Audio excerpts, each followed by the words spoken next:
So, what sort of preseason stuff were we going to talk about? We can talk the usual big moves, GM changes, uh, top teams, worst teams. I think they're pretty straightforward. How many general manager changes were there? One? I think it was just Robo stepping down for the more or less. Yeah.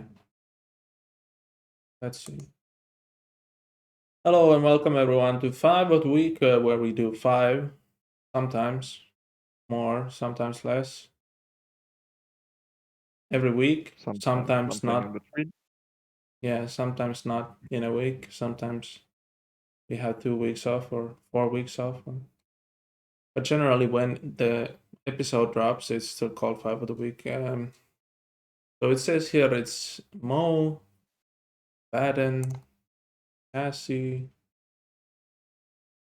Jeff, Evans. Yeah, I think it's just Robotastic changed to a Baden. So Yeah. it's not necessarily GM changes.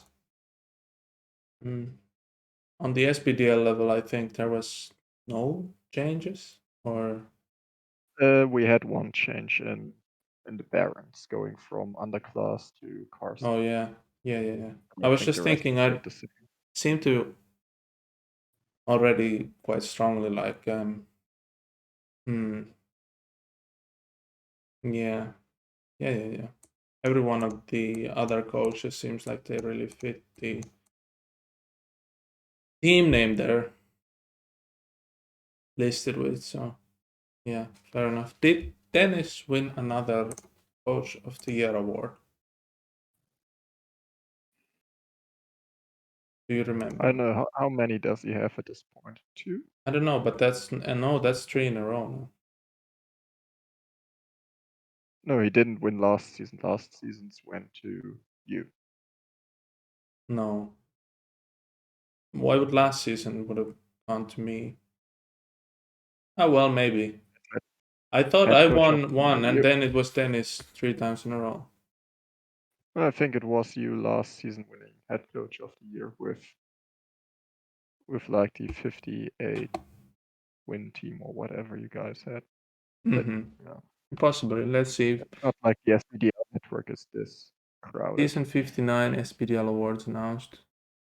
Because I seem to remember voting for Dennis. So, oh yeah, it says yeah, Okochastar. Cool.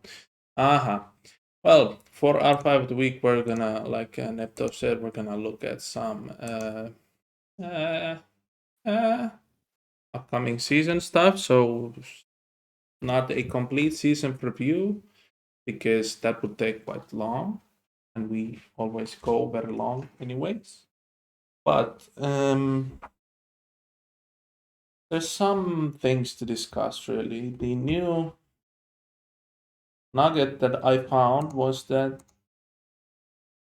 Scott Henry Oli Carter, out of loyalty for the parent company, or how should I put it, Toronto Thunderbirds, receiving the hire of Chicago or Pittsburgh season 62 draft pick, left in free agency to help the stock of that certain pick. So, with Miami looking quite good for the season, it's actually Pittsburgh who's gonna provide the most value in that trade.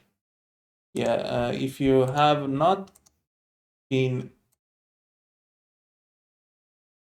keeping up with the news, we have nothing going on in Pittsburgh, so much less than in previous seasons. We're not probably gonna talk about them as much, which is good because I like to immerse myself in other teams instead. But is there a Yeah, I certain think with yeah? yeah, I kind of want to talk about because you said about Miami being good this season, and a huge part of this has been the trade for Bass over Yes. from Atlanta, as Atlanta has underwent a fire sale. And I just want to get your thoughts on the the fire sale they did you think they maybe could have gotten for more than just 2 firsts for Zealot? And also, could you pause the recording real quick? I'm getting a call. Yeah. Maybe I shouldn't have spoken right after I pressed play again. Anyways, we took a little bit of a break because Nepto had to answer some stuff. But before we did, for you guys, it was just seconds ago. But Nepto asked, "What do I think about the fire sale in Atlanta, and could Atlanta done more for El Melaini and my Supermax candidate, GM01 Zealot from last season?" And I think yes and no. Generally, you would think yes because they are very good assets, very high assets, but also no because not many teams have like anything to give more than 2 first round picks that could be good picks and might not be. Uh, I think I would have much rather taken a player for both, but then at least I get the idea that you're just making your team worse so you can select the draft picks yourself and build a relationship from the draft onwards rather than trading for a player. And as a general answer to the question about Atlanta rebuilding, starting rebuild, I answered in the open press conference that, yeah, about the Atlanta fire sale, I said the question in the open press conference was,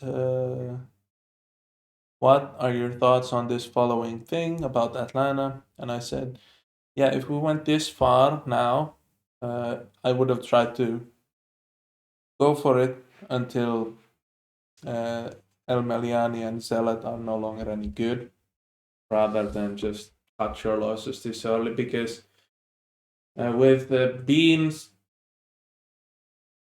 kind of sporadic updates when he was closing into his prime for Da Silva Taylor, and the other two players now reaching their prime, you spent 10 seasons sort of tanking and developing a core of players that you never ever sort of used.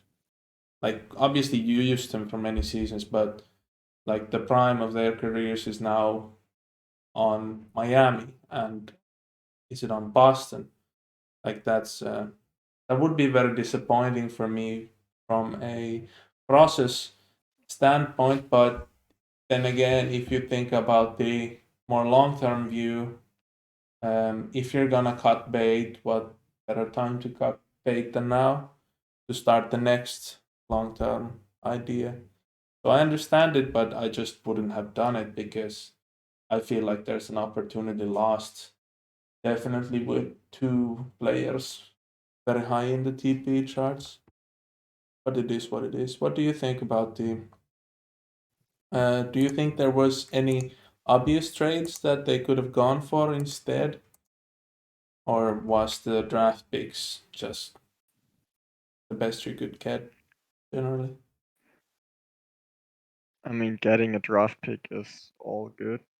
I don't quite remember which draft picks they got. I think he got a Boston first for Zealot, and let me take a look what he got from Miami. Where do we have them? Miami Atlanta, first. Boston. One Miami first. Yeah, okay. So the Miami first is going to be worthless. Yeah, that was a trade I could Which he have done couldn't. as well. I was offered a trade for that as well, but then I had 5 players, and yeah, I like just the Yeah, timing was off. yeah. I think the Miami first isn't going to shake out to anything good because they now have a pretty decent team already, and will make some noise this season. And a lot of their players are still. I mean, they have 2 rookies, 2 year 3 guys. Obviously, Bass being year 7, and then Oscar being year 5. So you have a lot of growth on this team. which will inevitably worsen this draft pick for season 63. So it's not like he's gaining a lot there. Um, yeah, it's a bit of a head scratcher, but with Zealot also retiring after this season already. I don't know if you've caught the news of that. Which player? Um, Zealot. Sealer. Yeah, yeah, I yeah. think I know after that. this Yeah, yeah. season next season. So that's also a bit of a head scratcher from Boston's side. Because again, it's a 1-year rental. Maybe you make the playoffs and then you're back at square one. Um, I mean, to each his own, but I still think Atlanta could have gotten more for two prime talents in the league. I think they're both top 10 in the league right now in TP or something Yeah, close to that. Zealot is just Um, about there. Yeah, maybe 11th, but so, yeah. so I think you could have gotten more, but if it's your goal to blow everything up and try to build completely from scratch again, then yeah, Yeah, but I just don't think there was anything more. Like, what is more? Like, I would also agree that more was reasonable for players of this caliber, but what is more? Like, maybe if you would have gotten yeah, like a top four pick in this previous draft and then their next pick, that is more. But also, what's that about really? Like, yeah, people are very protective of their stuff, but also like really don't want to. I don't really understand the environment right now. It's like everyone has their own idea, plan, and are just happy to be settled into that, which is why I really like some of the other things like St. Louis and Colorado going sort of out of their way and breaking the norm of 10 seasons of mediocrity and like trying to be better. Now, it can be argued that maybe Colorado actually isn't any good still. Like maybe they I are think they're decent 13th for this best. season. Yeah, but still, like, at least they Yeah, made they're sort not of a the money contender, moves to actually try and improve. Even if the reason is, but I well, think let's just go for it, then that's good as reason as any, I think. yeah, I think for Colorado, obviously they have some aging parts right now, but with the trades, especially the double player trade from Seattle, uh, which I actually don't want to talk about a lot. Um, they still have now a decent young core that can grow into the future, and with the depth they have, they should be able to at least contend for the playoffs. So interesting stuff. Yeah. You said you wanted to talk about a trade to Seattle. Now that we've sort of looked at the two key parts of the off season, or at least the ones we wanted to start with. I'm not saying they were the most notable ones, but uh, about Seattle. So you said two trades. No, I was referencing the Kuzi and Tree trade from Seattle to Colorado Oh yeah, following yeah, yeah. the For secondary Colorado. signing. Oh, I thought, Um, yeah, yeah. I thought you meant it like was good Pakkala for and Colorado. Graves. Yeah, but Pakkala is a good trade still for both sides, I think, for Chicago and Seattle, Yeah, um, or at least for Chicago, because they finally have a power forward that can play great defense alongside Van Roy, and Perkovic just wasn't cutting it defensively so far, and that's not his play style, and that's all fine. But to really succeed, they need that better defense than barely existing. yeah, So I'm excited to see what Chicago can do this season with a defensive big man tandem. While the Knights are, I think the name meme team is appropriate for them this season because each player is highly specialized and only does like one thing and one thing only. yeah.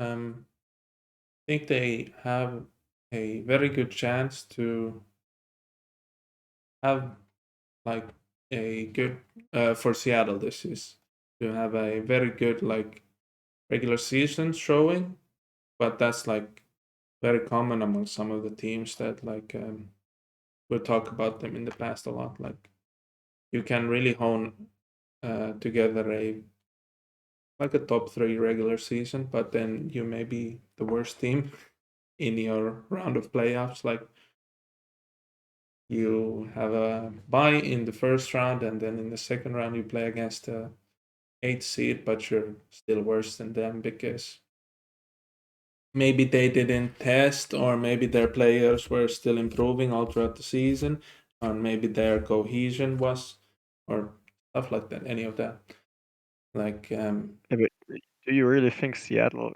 can even sniff the playoffs with this team? yeah, Really? Are you yeah, sure? I mean, they have, just to rattle down a couple names, Sky Terry, who is still playing no defense and is by far the worst player on shot efficiency while taking the most shots in the league. They have Graves, who is the complete opposite, who only plays defense and passes. Well, he steals the ball and passes for the rest of the defense, like defensive rebounding, not as much yet. yeah. Um, Winston also pretty exclusively scores some offensive rebounding. So I think there are just so many large holes on their roster that they will each have their individual stats they desire: assists per game, 3-pointers per game, blocks for Pakkala, um, points per game probably for Winston as well. But I don't think it's going to lead to any wins. I just don't see how they theoretically couldn't have like a top 8 offense, but it just might be that Skyter is like breaking the mold of what I generally thought of like being suitable to play along others. Could just Mm. be like that Skyter is not good for any offense, just good for his own numbers. But I just feel like there could be something there. Like Okay, I'm okay, gonna I get what you're walk saying. back the part where I said they might be like the like get a bye in the first round. That's not actually what I think, but just like in terms of they could have like a better regular season, and even like I think a Seattle team of maybe 2 seasons ago had a similar thing where they were sort of looked good on paper. Not 2 seasons ago, before You the mean the Sadescu. free agent nights, or No, right after, like when they had Creamy Biggins and ah, stuff like yeah, that, yeah. and Normandy still. Like when they were for like something in the 40 wins range.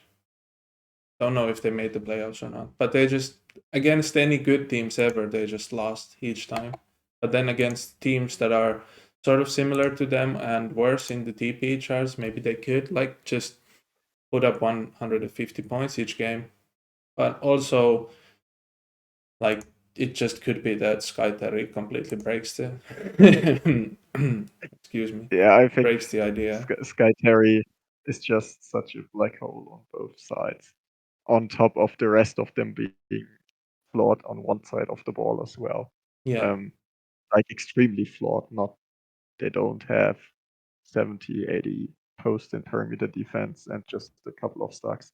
Like they have neither of them. So I don't see them being competitive for a playoff spot at all. But yeah, maybe they surprise me. Maybe they go on this whole tier and are the most fun team to watch in the league. Who knows? yeah. But their counterparts in the trade, Colorado Chiefs, are probably much better off. One should think like the Colorado Chiefs now have added Kay Cousy, Dallas Ortiz Tyson, and Dominic Price. They retained Isaiah Redding II and Brian Kowalski. Like I think they have a more reasonable and more balanced team than many think. including me last week. But like I think Colorado is up to the old standard of Colorado stuff. And now you have a bunch of like above average players for their position, but maybe for now are lacking the final edge. And with Price, Kowalski, and Redding in their later years, maybe they need to look for the next generation of chief players to, or the ones currently already on the team as well, Fuchs and the traded guys, to become the prime players to lead them to a much brighter future. But I really like I said earlier, like just giving some effort to be better for the season and then Yeah, having a good time instead of maybe not so good time. I mean, signing someone like Kowalski, or was he already there last season? Yes. I can't quite remember. So I think they will be Oh no, competing for the I playoffs again. think Kowalski was one season on Miami, then one season on Toronto, and then back to Colorado.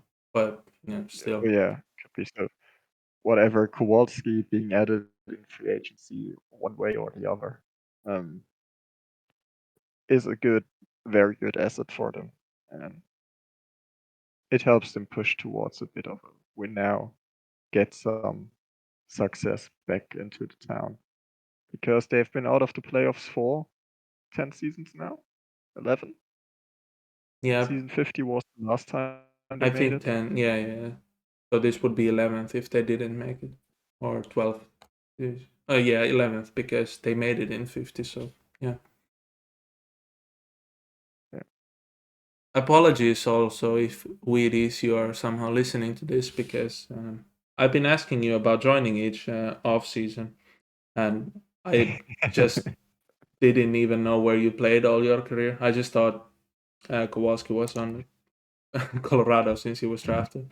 But now that we know, so indeed Colorado, and then 59 in Miami, 60 in Toronto, and now back to Colorado. But yeah, a lot of discussion as well about the teams that like maybe didn't get all the way there. I was talking with someone about this, maybe even you, I don't know, about how there's or there was before Frost was traded to Los Angeles, but there were three teams who basically had a Brian Kowalski-shaped hole on their roster, but Kowalski decided not to join any of them and went to Colorado. So with the Vancouver Wolverines, they for the longest while in the offseason, they just had Damir Kovacic, Wolf, Joe Young, and Nowitzki Thurmond. Well, actually, now that I think of it, Kowalski doesn't fit there because he can play shooting guard, but still, that's something you can sort of mess around with the inactive players. Then Mexico City Ocelots, who still are missing one player from their nominal starting lineup and still have 3 million in cap space. So, and then of course the Pittsburgh Ironmen, where we had a 3 million dollar salary spot open for a small forward. But what do you think of those teams? And like, do you think it'll be obviously it'll be a disappointment for each of the teams, sort of just to have their off season come crumbling down and now trying to pivot into further seasons instead, maybe. Although Vancouver can still be good, I just don't think like three guys like Nix, Matthews, and Manuel. Maybe. Matthews isn't even supposed to be on the team. That was an error that has to be Oh corrected. right, yeah. If you look at So the yeah, finances, they're over the Matthews is cap. Yeah, one over the cap with him. yeah. So he's going to be removed from the page Yeah. whenever So I figure out if that's something that I can do or not. yeah, so even Um, further, so with just Nix and Manuel, I'm not so sure that they're gonna be very happy with the outcomes this past off season. But do you think, like, how should I pose this question? Like, this now, I would think gives room for teams such as St. Louis and Charlotte even, and Charlotte who have 9 players of the required 10, and Arizona, but I just don't think Arizona has the talent Arizona still. is not in the mix this season. But yeah, but anyone, like any of the who would have otherwise been thought of like quasi contenders, maybe now are given a larger chance to go far in the playoffs. Maybe not to win a championship, but go farther, as Pittsburgh, Mexico, and Vancouver all sort of like are removed from the fold. So do you think I it's think like a net? Vancouver. Yeah, Yeah, I think Vancouver is still some bit in the mix. Not obviously not contending level. I don't see them beating the Ravens with this team. But they are still a playoff level team. For Mexico, I was a bit confused what their plan was the whole off season, sign because first you're Kowalski, I trading guess. really like Petronitis and Evans, and then you suddenly have a 3 million shaped hole in your lineup, which Petronitis would have fit perfectly. And then you had traded for Graves, then you traded him away. Yeah, a lot of confusion on my side what the original plan was. But now they are going to fend with, well, basically 3 players, as I'm not counting Andrew Wall Jr. as a real player. Yeah, He's more like a filler.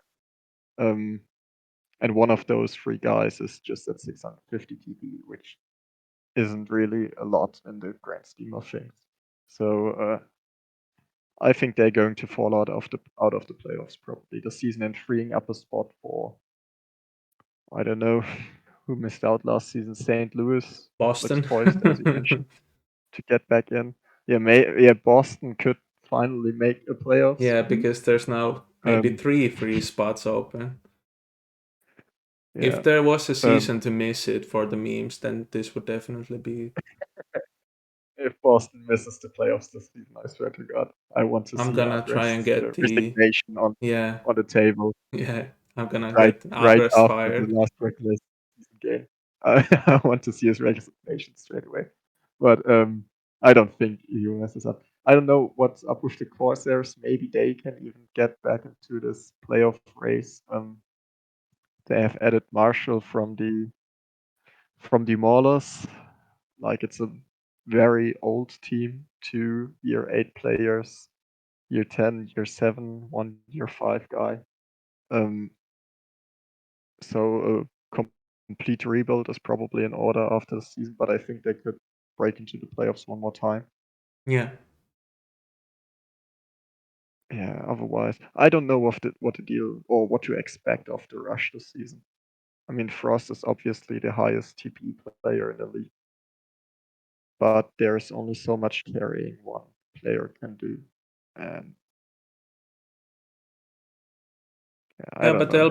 they'll be good enough. Like I would figure they're in the range of the Wolverines and Minutemen. Maybe worse. Maybe a tiny bit worse, I but would say worse, yeah, definitely worse. But I know maybe it's enough for the playoffs, or at least a fringe, like bubble type of yeah. thing. It's sort of been enough in Pittsburgh each of the past seasons. Like it's not like after Cannon, our teams in Pittsburgh were amazing. Generally, like Yeah, but Takao is a good Pittsburgh had player. a way better supporting cast than Yeah, like what Takao and this Nix squad were had. good players, but like still the other players always felt very pedestrian, you know.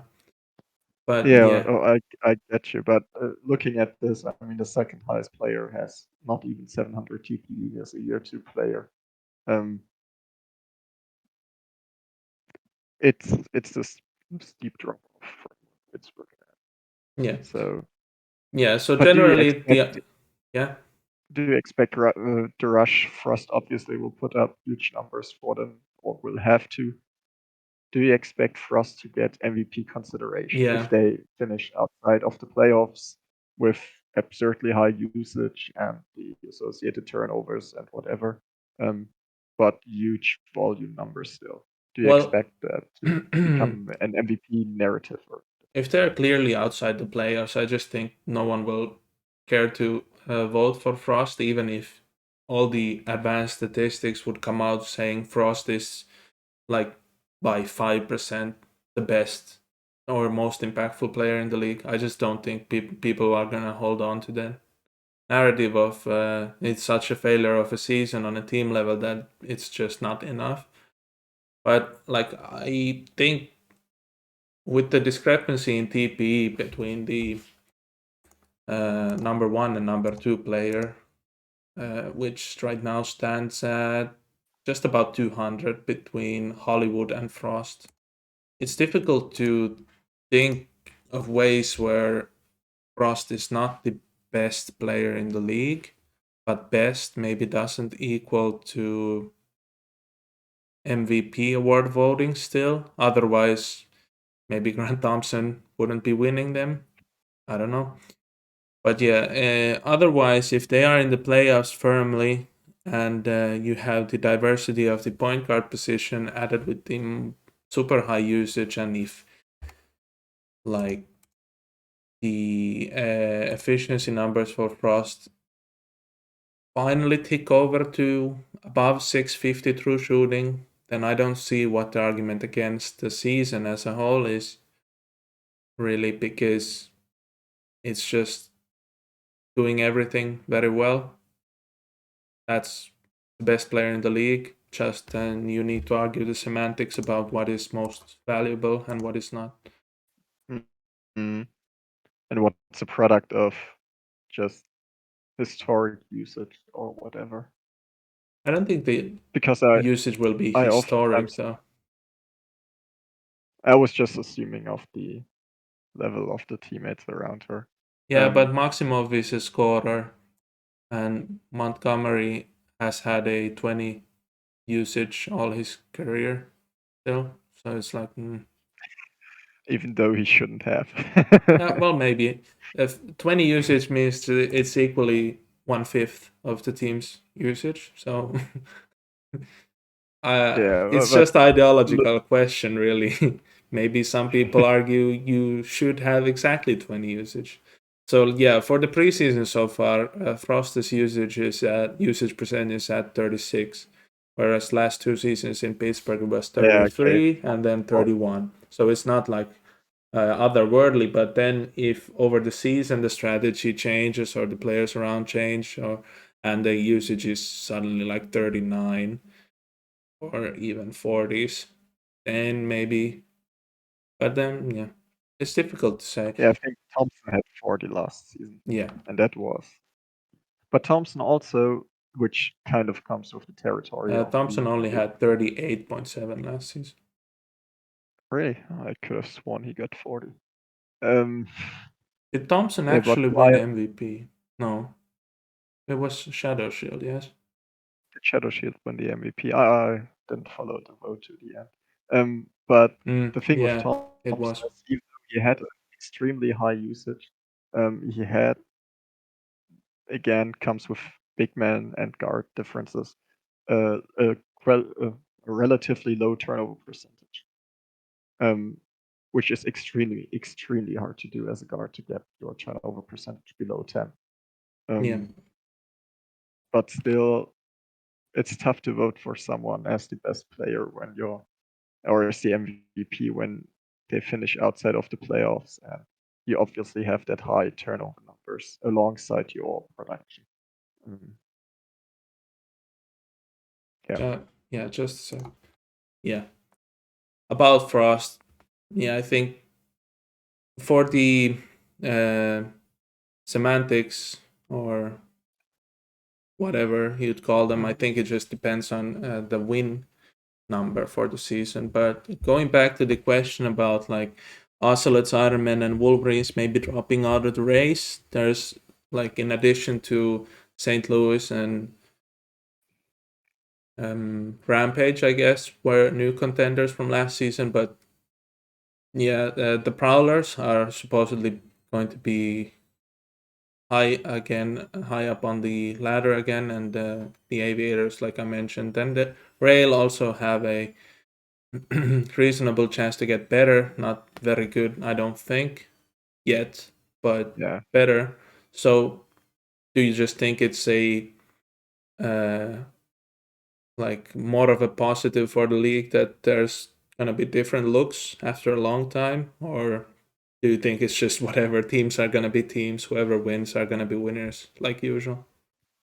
Even the I think it's Wild a in the nice. preseason are 4-2, although I don't think that's gonna They really. won't be there. That's yeah.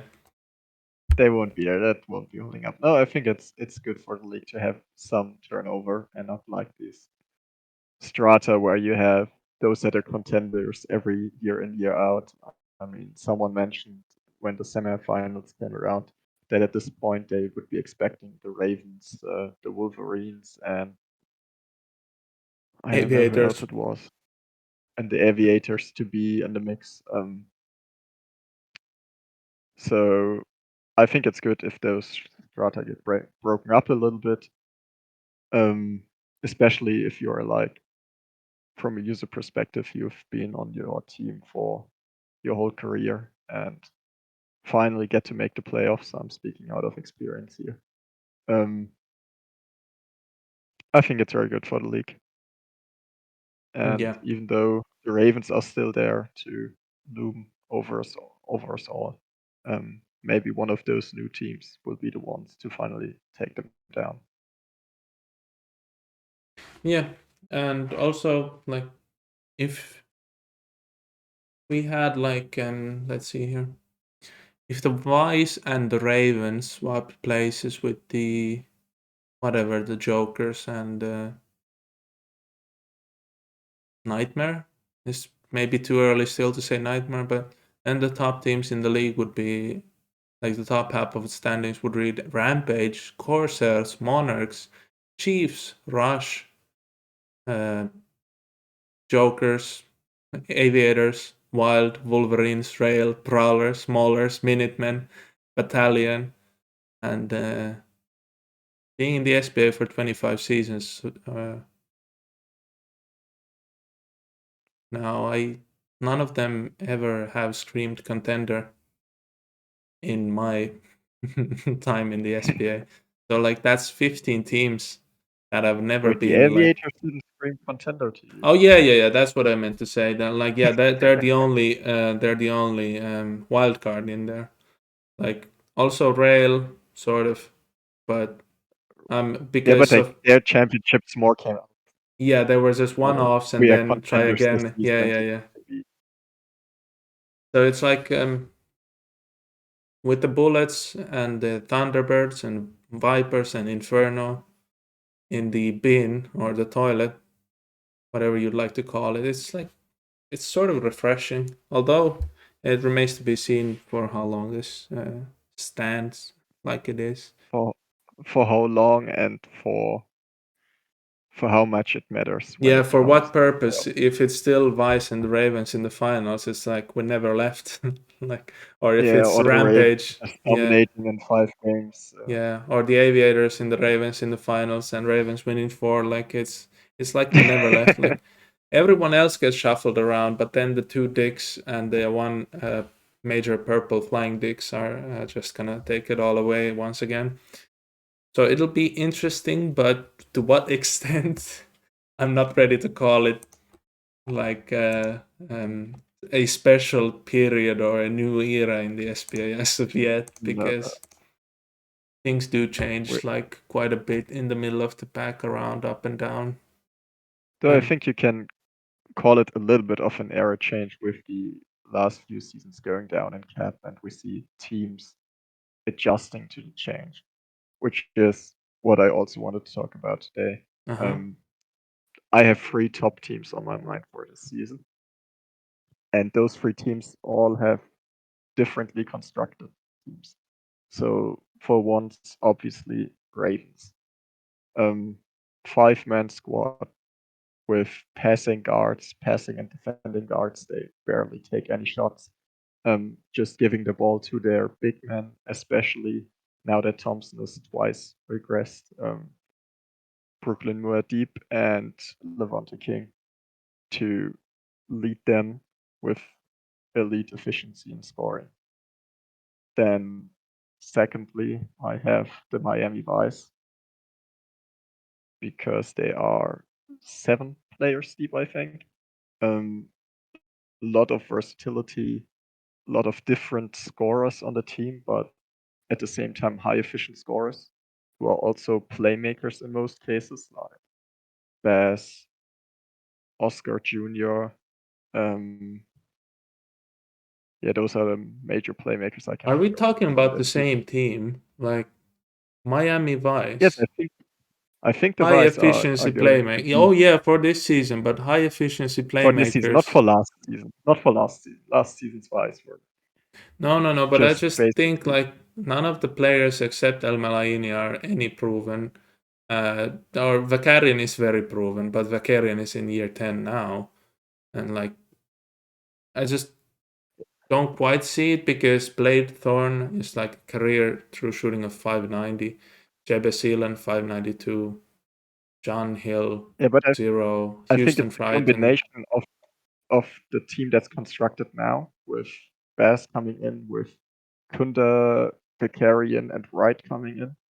Yeah, Those give you a lot of playmaking, a lot of efficient shot making, especially from Kunda and Bass.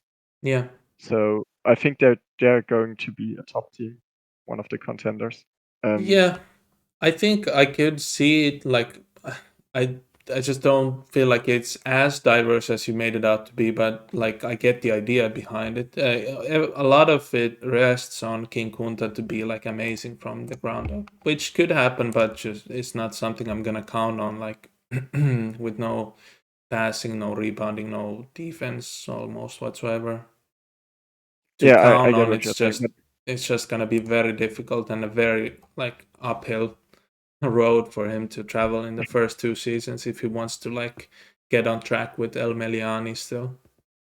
yes, I mean I get those concerns, but I still think they're going to be a top team. And then my third top team, and this is a bit of bias, obviously, Oh, I get taking it. in is OKC, um, with a 4-man squad starting filler and just being like, we've got TP on 4 guys, that's enough to bully the rest of the league. Um, I think that's so how I I think won that an MVP trophy. So good things might be in your good things might be in your maybe we have to future. revise our predictions from a couple of weeks ago when we Yeah, talked about who is the most likely to win MVP out of our class.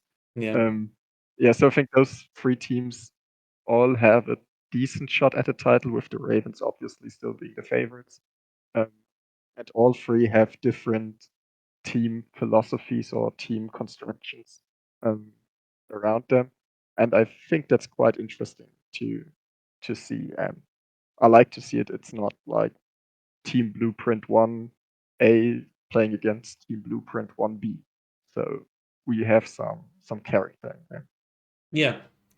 The only thing that's missing is the top TP player in the league, and even for that matter, I think the next yeah, as I said, Hollywood is the second highest. So Ekström is third highest and he's in that bunch. But interesting time definitely because like usually we'd see like even in the very close, very recent past, we'd see like the best players in the league, Thompson and Shadow Shield and guys like that, and they have the team built around them, built around them, and then Jackson Sharp in the past team built around him, and then they'd be at the top of the pecking charts really. But now in terms of Vice and Ravens especially, it's a oddly collective effort. And for Ravens, maybe it's a proven strategy, but maybe with the Thompson thing and of Lavonte King suddenly like throttling the offense a bit, like it's maybe clinging too much on the past, but probably not. They still have a lot of talent. Like I'm not saying they're gonna be bad or anything, but it's just like it reminds me of the same Houston teams of the past forever. but then again, they've been very successful for the past forever. So who can say? And for the Vice, it's well, funnily enough, it's almost the same thing, but Yes, yeah, 2 seasons ago, you mean? yeah, or Yeah, yeah, but you like the characteristics you described earlier fit it better. And since Vakarian is also a former Vice player, just went to Boston for a while, it's and definitely Vakarian was not on the level of Grant Thompson in their prime, but still like sort of a throwback, like ensemble thing. Whereas the Rampage are, well, in theory, I guess 4 people could be an ensemble, but I'm not so sure I that. don't know enough about classical music to compete with Let's see, you. ensemble. I, it's just a group, yeah. So Okay, okay. more than two would be an ensemble, yeah. So it's gonna be very competitive at the top, I think, because no one seems to be easily the best call to win it all right now. Obviously, some people have their very cautious Houston predictions probably in already, but like you said, they all have a fighter's chance. And I would still like put, if I had to like figure out a power ranking, I would put like the Prowlers and Aviators quite close by. Like maybe not as good, just based on whatever build advice you gave me, and based on the Prowlers preseason at least so far, it's maybe oddly downwards for them, but probably not in the long I run. don't think so. Yeah, probably not in I the mean, long run. I just yeah, they're all around 1K. I think that's yeah just a preseason outlier. yeah, but yeah. Do you want to make any quick predictions for awards, like for just a couple of minutes before we go? Like, who do you think is most suited to win Rookie of the Year? Maybe. I think Rookie of the Year we will talk about in depth sometime in the season because for once, Pablo Morales in Las Vegas will inherit Sky Terry's role as the Yeah. primary guy on a team that's completely devoid of any offensive production. Um, so he will put up numbers for sure. Mm-hmm. I still, however, have my eyes on King Kunde for very obvious reasons. 7-4 freak center from a user that was very close to Jaws, um, and definitely has gotten some tricks from there. And I expect him to already give us some decent scoring numbers with elite efficiency and some defense. Um, yeah, I think those are my top 2 guys. Maybe 3 if we count Spectre in Chicago, because I think he also has a team setup that could allow him to shine early on as a rookie, What's wrong depending with on. Sage or Quinn then in your alignment? Like, do you just think Serrano is gonna eat too much of the usage, and for the Wild, it's just Quinn is the youngest player, or well, tied for the youngest player on a otherwise on the come up team? Like, do you think the designated roles for the Junta and Spectre and Morales are more fitted for an award race? I think if we are going to see, I must admit I haven't looked at their rookie builds really yet. I mostly remember them from their SBDL days and how they have played there. Um, for me, those two, Sage and Quinn, belong into the same theoretical group as Morales, as making their case mainly around offensive production, volume production on decent efficiency. Um, and I don't see either Sage with, as you mentioned, Serrano taking a lot of shots in Brooklyn, and being their main offensive guy, and Quinn having the same on the Wild with Congo. I don't see them putting up the same volume as Morales is going to get, or Yeah. not even close to the same volume. So if one of those 3 gets into consideration for their playstyle, then it's going to be Morales and not the other two in my eyes. Yeah. Interestingly enough, like Sage is top, like has 3.2 steals for the preseason, and Quinn has 3.2 blocks for the preseason, but both are very like very middling in the other counterpart. Like Sage has only a couple of blocks, and Quinn has 1.2 steals per game. So like they could be on their way there, but then again, like I would like just from a predicted like stat sheet outcome, I would put Quinn and Sage on the same level as Kunta, maybe, unless there's something drastic that's gonna change with Kunta now. Like I'm not saying they're gonna have the equal stat lines, just that they're gonna seem as valuable just on the surface level, really. But Yeah, I get it. Okay, if they have their blocking and stealing already on a good level, then that changes a lot of things. Probably. But I think the difference between them and Conte will be that Conte will play on a contender or at least playoff team. And I fully expect him to be like one of the best guys in true shooting in the league yeah, this season. So we will see it. It will be an interesting rookie of the year race for sure. I think we have a lot of interesting candidates out there. all right. For the one last question I need to do, I also have to preface it with another question. Do you know if Grant Thompson is retiring after this season? Yes. He should be. I think I just found out. Yes. he has to be because I think he has his next player already camping in Yeah. the SBDL. Yeah. So, well, the players who are just about dying away from the league now after long whiles of service, like I guess we can talk about them later. I don't need to make this a further question, but there's a lot of players like Michael Wallace III, Denver Knicks, Wright brothers, the ones that are remaining. Then former Aviators, Valdivia. I think Big Iron maybe even played there. Lenny Longpipe, and Benson Etchenam, Grant Thompson. Yeah, we can talk about the old players going out in style and in less style later during this season, depending on if Thompson looks very good. If Thompson doesn't look very good, then we can just pile Thompson and his three MVPs and three finals MVPs and three whatevers into the trash pile with the other 300 AP players. But yeah, that's for a later date, I think. Definitely. Did you We have can make anything a else? whole retirement ceremony for him. Yeah.